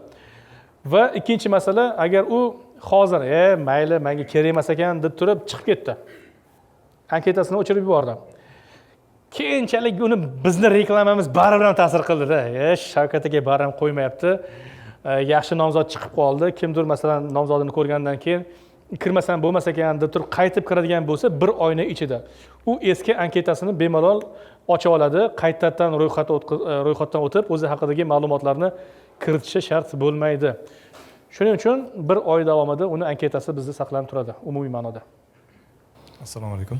Va alaykum assalom. Hozir hamma jamiyatda, bu o'zbek jamiyatida emas, hamma jamiyatida nazoratni borligi odamlarni biron bir jinoyat qilishdan to'sadi. Saramagon ko'rligida shunaqa narsa keladi. Yuqori cho'qqiga chiqqan jamiyatlarda ham bir-birini ko'rmay qolgan paytda odam juda razil ishlar qilishi mumkinligini bilamiz. Uylarning oldida, masalan, podyezdlarning oldida musor tashlab ketish, kamera qo'ygandan keyin yo'q bo'ladi. Bu foydalanuvchiga o'sha jinoyatga bormasdan oldin, ya'ni jinoyat emas, o'sha qanaqadir razil ishlar qilmasligi uchun, muloqotda yomon gaplar ishlatmasligi uchun, o'zini bilib turishi uchun tavsiya o'laroq, ya'ni bu gaplar ertaga o'zingizga qarshi ishlamasligi uchun yaxshi muomala qiling degan ogohlantirish berilgani menimcha dasturda yaxshi bo'ladi. Zo'r, rahmat sizga kattakon. Bizda bizni kamchiligimiz ekan bu. Hozir aytganingizdan keyin bu ham yana bizni nima qildi, ishladi. Hop, muammo paydo bo'lgandan keyin muammoni biz nima qilyapmiz? Bloklayapmiz. Taktugi bilan. Sen jinoyat qilding, sen bizning qonunlarimizni 1, 2, 3 ta bandini buzding, shuning uchun seni bloklaymiz. Xo'p, biz Shavkatjon bu narsani oldindan qilsak bo'lar ekan. Ya'ni har bitta foydalanuvchiga ommatan xabarnoma yuborib, sizni har bir suhbatlaringiz nazorat ostida, aytilgandek, ertaga o'zingizga qarshi ishlamasin, suhbatdagi odoblarni albatta nazorat qilib boring, o'zingizning odob chegarangizdan chiqmang deb turib. Bu foydalanish shartlarida bor edi. Tabiiyki, uni 99% ham o'qimaydi. O'qimaydi. Zo'r taklif bo'ldi. Ha, shunaqa. Qisqa qilib, boyagi foydalanish shartlariga o'xshagan uzun o'qimasdan qisqagina. O'zi xabarnoma ham zo'r fikr lekin. Xabarnoma qilib yuborilsa, Assalomu alaykum hammalarga. alaykum assalom. Boshlagan ishini Alloh xayrli qilsa, juda xursand bo'ldik. Rahmat. Bitta yana bu ham bir kichkina taklif desa ham bo'ladi. O'zi xayolimga kelib turdi boydan beri, balki bo'lgandir. Har bitta o'sha kirgan odam, chiqqan odam turmush qursa, turmush qurdim yoki uylangan bo'lsa, uylandim degan anaqa ham qo'shib ketishi yaxshi bo'larmi deb o'ylayman. Chunki bu programmani ilovasiga ham reytingi anaqa bo'ladi. Shuncha odam bizda uylandi, shuncha odam turmushga chiqdi degan bir monitoring sifatida ham anaqa qilib qo'ysa bo'ladimi deb fikrlayapman. Bu zo'r fikr va bizda bu o'zi aslida bor. Aslida bor. Mabodo masalan sahifasini yakunlamoqchi bo'lsa, bo'ldi, menga bu anketa ham ilova ham kerak emas. Chiqmoqchiman desa, nima uchun chiqyapsiz degan bir necha savoldan beramiz.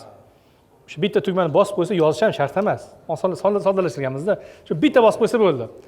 Oila qurdim deb turib bosib qo'ysa bo'ldi. Bizda bu yerda tahlil sifatida chiqib keladi. Lekin bizda unaqa bo'lmaydi hali. Biz hali juda ham yoshmiz, 4 oy endi bo'ldi va bu narsani madaniyat sifatida shakllantirishligimizga ozgina bizga vaqt kerak. Xabarnoma nima qilsak yaxshi bo'ladi. Endi biz bitta narsa qiluvdik. Oila qurganlar bizga aytadigan bo'lsalar, biz sizlarga sovg'amiz bor. Kitob tarqatdik masalan, oila qurganlarga Ikrom Sharif ustozning darslarini bepul qilib olib berdik masalan, o'qinglar, foydalaninglar. Yigitga ham qizga ham bir vaqtning o'zida. Ya'ni shu bilan ham o'zimizda hali odzivlarni ko'paytirish rejamizda bor, lekin ishlamadi. Unaqasiga ham aytmayapti, bunaqasiga ham aytmayapti. Balkim oila qurmayotgandir, balkim, ehtimol. Shuning uchun biz aytganingizdek maksimal harakat qilaveramiz. O'zimiz uchun bu qiziqda. Ertaga ma'lumot sifatida, natija sifatida mana deb ayta olamiz. O'sha aytganingizda nikoh masalasini ham qo'shaylik deyildi-yu, nikoh ham qo'shilsa endi men nikoh qilib qo'yadigan odam bor. Shunga men ham fikr keldi sразу ana to'y ham qilish. Boya masalan kam ta'minlangan oilalarni ham so'ra to'yini o'tkazib berish, kam xarj qilish shu jamiyatda hozir ham isrofgarchilik ommaga chiqib oz ba'na qilib ketdi, shunchalik pasaydi tag'in ham. Endi yana ham shu ilova orqali ham bir anaqa bo'lsa, endi bitta muammo bor. Agar siz kimnidir uylantirib qo'yamiz, kelinglar hashar qilamiz, bir saxovat pesha insonlar kelsin deydigan bo'lsangiz, bu xayriya ishlar uchun alohida fond tashkil qilish kerakligi hozir qonun bilan belgilab qo'ydi. Hozir biz bitta plastik kartani qo'yib, davay mana Shahloxon bilan Eshmurodni biz to'yini qilyapmiz. Kim qancha 1000 so'm, 10 ming so'm deb turib xayriya qilib pul yig'adigan bo'lsak, bu bizga ertaga javobgarlikka sabab bo'ladi. Shuning uchun biz niyatimiz o'zimiz qilamiz. O'zimiz pulimizdan. Pulimiz ko'p bizda. $10 shuncha odamdan pul yig'sa, necha million bo'lib ketadi-yu. Matematikalar ishlab ketsa agar. nega 1000 ta obunachi qo'shiladi? Savollar bo'lsa, takliflar, fikr mulohazalar. Alloh xayrli qilsin. Bitta taklif bor edi. Hozir biz jamiyatimizda oila bo'yicha kitoblar bor-ku endi masalan, ommalashib ketgan kitoblar bor. Shundan bir 3 ta qanaqadir tavsiya o'laroq ilovada berilib ketilsa, o'qidim, o'qimadim degan narsa bo'lsa, o'qigan bo'lsa, test masalan 10 tadir, 20 tadir, uni ham ana darajasini oshirib qo'ysa bo'lar ekanda. Kitobda eng asosiy mazmun jihatdan nikohga oid eng muhim savollarni berib, o'sha onlayn test bo'lsa, uni topshirsa, yaxshi natija bo'lsa, anaqa deylik, yaxshi, qoniqarli natija bo'lsa, o'shani ham anaqa qilib qo'ysa bo'lar ekan. Zo'r. Buni o'ylab ko'ramiz. Aytganingizdek, yigitlarga, qizlarga reyting qilib qo'yib turib, javoblariga qarab turib bahosini chiqarsa bo'lar ekan. Biz yana bitta narsa qilsak bo'lar ekan, Jamollar akam shu yerda biz o'tgan safar ham iltimos qildik. Hamkorlik masalasida. Ya'ni agar kitobxonlarning o'zaro communitysi bo'lsa, ya'ni hamjamiyati bo'lsa, biz qanaqangi hamkorlik qilib turib, Qamar masalan hamjamiyatini foydalanuvchisi, a'zosi deb turib nomzodlarga yana qanaqangidir privilegiya, ya'ni prioritet berishimiz mumkin bo'ladi. Kitobxonlar bilan kitobxonlar o'zaro topishib ketgani zo'rda, bizning nazdimizda. O'sha paytda ham taqdimotga borganimizda Qamar qilgan. Aksar qizlar edi, juda ham ko'p qizlar va turmushga chiqmagan. O'sha paytda ham aytdim. Hozir oila qurmagan qizlar kelgan. Kitobga ham qiziqadi, boshqasiga ham qiziqadi. Kim ularni moliyalashtiradi? Turmush otalari. Otalari qizim deydi, boring. Dadajon desa, omadingizni bersin. lekin turmush qurgandan keyin xo'jayinjon iltimos tadbir bor ekan kitob bor ekan desa kimdir imkoniyati bo'lsa go'shtga pulimiz yo'q qanaqa kitob nima deyapsan deyorsa ya'ni kitobni yaxshi ko'radigan va kitobni yaxshi ko'rmaydigan insonlar oila qurib qo'ysa biroz qiynalib qolishligi mumkin kimdir xafa bo'lib qoladi shuning uchun o'zaro moslik darajasini biz o'sha balkim qamar bilandir balkim kimdandir qilib baribir ham o'sha kitobxon ekan deb turib o'ziga munosibini agar tanlasa maqsad nima bir kunda 137 ta statistika chiqdi 137 ta bir kunda ajrashish 48% farzandli bo'lishga ulgurmaganlar ajrashyapti statistika yaqinda chiqdi endi xulosa masalan bizni xulosamiz tajribadan kelib chiqib nima uchun ajrashishlar ko'p desa o'zi oila qurayotganda o'ziga to'g'ri kelmaydigan odamni tanlab qo'ygandi qosh ko'ziga qaradi qaddi qomatiga qaradi bo'y bastiga qaradi nasabaga qaradi otasiga qaradida oila qurib qo'ydi lekin yashash jarayonida u bir biriga to'g'ri kelmas ekan u o'zini bilmaydi qanaqaligini va turmush o'rtog'ini ham noto'g'ri tanlab qo'ygan bizdagi maqsad mana shu mos bo'lsin maksimal darajada sizga to'g'ri kelsin shu nuqtai nazardan biz psixologik savollarni ham qilamiz boshqasini ham qilamiz va sun'iy intellekt uni keyin moslashtirib beradi 27% to'g'ri keladigan odamlar masalan oila qurmaganlik balkim afzal bo'ladi balkim chiroylidir haqiqatdan zo'r turibdi chiroyli turibdi ko'zga masalan yonib turibdi-yu lekin sizga to'g'ri kelmaydi uzr noto'g'ri odam tanlab qo'ysangiz ertaga oilangiz buzilib ketishligi ehtimoli bor degan narsani biz oldin olmoqchimizda asosiy maqsad shuncha qilayotgan narsalar baribir ham ma'lum bir darajada ajrashishlarni sonini kamaytirish alloh xayrli qilsin mana shu ayol kishi bilan erkak kishini birlashtirib o'sha uylanishdagi hissiylar juda ham katta lekin startapni muvaffaqiyati ko'proq LTVga bog'langan bo'ladida ya'ni ular obuna to'lamaydi oz to'g'rimi ya'ni o'sha nikoh bo'lgandan keyin dars уже to'xtaydimi ya'ni endi biz ularni ushlab qolishligimiz uchun bola parvarishi kursi oila kurslari yana qanaqadir suhbatlar konsultatsiyalarni qo'shamiz istasa foydalanishda davom etaversin o'sha kurslardan video darslardan foydalanaversin endi mabodo baxtini topib chiqib ketadigan bo'lsa bizni bo'ldi bizga yetadi bitta boshqa bitta desa masalan biz shunisiga ham rozimiz lekin shunda ham biz obuna tizimini hozir bitta muammoni ko'rdik bir oylik obuna sotib oladi maqsad amalga oshmadi ikkinchi oyga obuna sotib oladi maqsad amalga oshmadi uchinchi oyga ya'ni 4 oydan beri obuna sotib olayotgan bizda foydalanuvchilar bor ekanda hop biz hozir bu ortiqcha xarajat ikkinchi tomon uchun biz nima qilmoqchimiz bir oylik testni ishlatib ko'rsin 2 oylik 3 oylik qilib o'tirmaymiz qolgani bir oylikdan keyin bir yo'la 2 oyga to'lab turib 6 oyligini sotib olsinda 6 oyda bemalol ishini bitira olaversin yana menga arzonroq tushsin bilib bo'lmaydi hali desa 1 yilligini sotib olsin 1 yilligi narxi 2 oylikmi 3 oylik summasi chiqadida oyiga aytgan kurslaringiz pulli bo'ladi to'g'rimi yo'q obunachi sotib olgan bo'lsa umuman obuna sotib olgan bo'lsa o'sha imkoniyatlardan foydalanish mumkin bo'ladi tushunarli rahmat yana bir savol bor edi assalomu alaykum va rahmatullohi va barakatuh mana tajribadan kelib chiqib aytamizda endi o'zimiz bu juftlar bir birini topishda platformadan foydalanadi yoki ustozlardan foydalanadi ekspertlardan foydalanadi shu bilan maslahat qilib oila quradi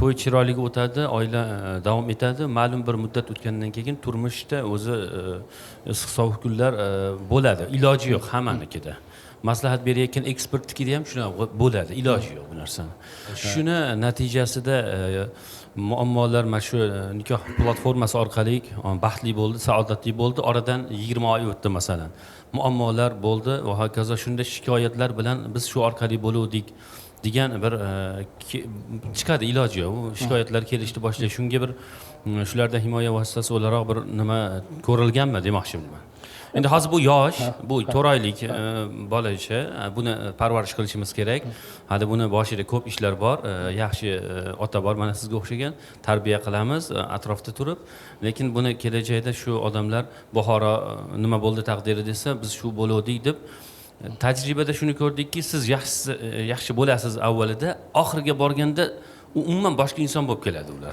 umuman boshqa inson siz u paytda sizni gapingizni nasihatingizni ham olmaydi chunki shaxsiy manfaatlar o'ynab ketadi bu yerda siz aytgansiz, siz topgansiz va hokazo. Shunaqangi darajada ilmoliy nimalar bo'ladi. Mahr masalasida ham belgilavdingiz, o'sha mahrda ham muammo bo'lib, hozirgacha hal bo'lmadi deb turib, shuni yozgan haligacha nima endi haliginga domla nikoh o'qigan, boshqa qilgan orqasidan yuraveradi endi. Shuning uchun buni orqasidan sizga bir nima deydi, muammo tug'ilmaslik tarafdorimizda shunga bir nima ko'rilganmi, tayyorgarlik o'ylab ko'rilganmi? Bu masalada hech narsa o'ylanmagan qor aka, to'g'risini aytaman. Kelajakda masalan o'zi busiz ham o'zi ajrashishlar bor, busiz ham. Odamlar ko'rishyapti, shu paytgacha uchrashuvga chiqishyapti, kimdir an'anaviy tarzda sovchi qo'yib turib oila qurilyapti va o'zi tabiiyki muammo nizolar bor. Biz kelajakda ham bu narsani biz orqali qilsanglar mutlaqo umringizning oxirigacha baxtli bo'lasizlar degan biz da'voyimiz yo'q. Biz nima qilyapmiz o'zi? Faoliyatimiz nimadan iborat? Bir yigit uylanmoqchi. Onasi unga nari borsa 5 ta 10 ta qiz tavsiya qilishi mumkin. Xo'p, Anzarat xolanda masalan qizlari bor ekan, nevaralari bor ekan, falon qo'shnimizni, mahallamizni qizi bor ekan deb turib, o'g'liga 5-10 ta qizni tavsiya qilishi mumkin. Nari borsa 20 ta. Xo'p, qizlarning uyiga masalan balkim 20 ta, balkim 30 ta odam sovchi qo'yib kelishligi mumkin. Kutdi 30 taning ichidan masalan tanlash imkoniyati nisbatan kamroqda. Biz tanlash imkoniyatini shunchaki ko'paytirib beramiz. Mana shu seni mahallangda, sen yashab turgan hududda, xaritada chiqadi. Sen yashab turgan hududda mana 1, 2, 3, 4, 5, 10 ta, 20 ta qiz masalan bor ekan, 30 ta bor ekan, 50 ta bor ekan tavsiya qilamiz. Qolgan mas'uliyatni hammasini o'zlariga qo'yamiz. O'zi suhbatlashadi, o'zi surishtiradi, o'zi istixora qiladi. Hamma narsa endi o'zi qilgandan keyin istasa oila qursin, to'g'ri kelmasa, uzr kechirasiz, men sizga to'g'ri kelmas ekanman deb turib boshqa harakatini qilsin. Ya'ni biz tanlash imkoniyatini biroz ko'paytirib beryapmiz va undan kelib chiqib biroz o'ziga to'g'ri keladigan insonlarni tavsiya qilamizda. Shu. Rahmat. Lekin kelajakda hammanglar baxtli bo'lib ketasizlar, hech qachon ajrashmaysizlar degan nima bermaymiz. Chunki baribir biz avliyo emasmiz va bizni qo'limizda imonometr degan o'lchov asbobi yo'q, taqvo metr degan asbob o'lchovi yo'q, u rostgo'y metr degan narsa yo'q. Niyati qanaqa ekanligini faqat o'zi biladi, Xudo biladida. Biz uni qalbiga kirib ko'rolmaganligimiz uchun endi bu narsadan voz kechmaymiz. Odamlarning niyatini bilmaganligimiz uchun qilmaylik demaymizda. Shunchaki vaqti bilan eslatib, niyatinglarni to'g'ri qilinglar, niyatinglarni yaxshi qilinglar, niyatinglarni jiddiylik qilinglar deb turib, sababchi bo'lishligimiz mumkin xolos. Rahmat. Xo'p, hozir oxirida mana Javohir so'radi, Murod aka o'zlariga aytaman dedilar. Bittasini olamiz, shu bilan Xudo xolasa tadbirimiz yakunlangan. Assalomu alaykum. Alaykum. Xo'p, juda ham ajoyib loyiha. Ayni paytida, rosa ham kerak paytda bo'ldi deb o'ylayman. Bir ikkita mulohazalar bo'ldi. O'sha hozirgi oxirgi masalada men o'ylayman buni o'sha foydalanuvchi qoidalariga bu maqsadga yetish uchun bitta vosita xolos degan narsani menimcha yaxshilab yetkazib qo'yilsa kifoya qilsa kerak. Zo'r. Keyingisi men yaqinda avtomobil savdosi bilan shug'ullangan bitta platforma ishlatdim. Va o'sha platformada ko'rgan ikkita juda ham zo'r yechim hozir men hayolimga keldi. Sizlarga tavsiya o'laroq balki yaxshilikka sababchi bo'lib qolsak. Birinchisi masalan kirib ko'rdik, e'lon qo'ydik. Masalan uchun men o'zim ham mashinamni sotishga men e'lon qo'ydim. E'lon qo'yganimdan keyin uni bo'ldi, men sotib bo'lganimdan keyin o'chirmoqchi bo'ldim. E'lonimni o'chirmoqchi bo'lganimda mendan so'radi. Sen nimaga o'chiryapsan? Sotdingmi?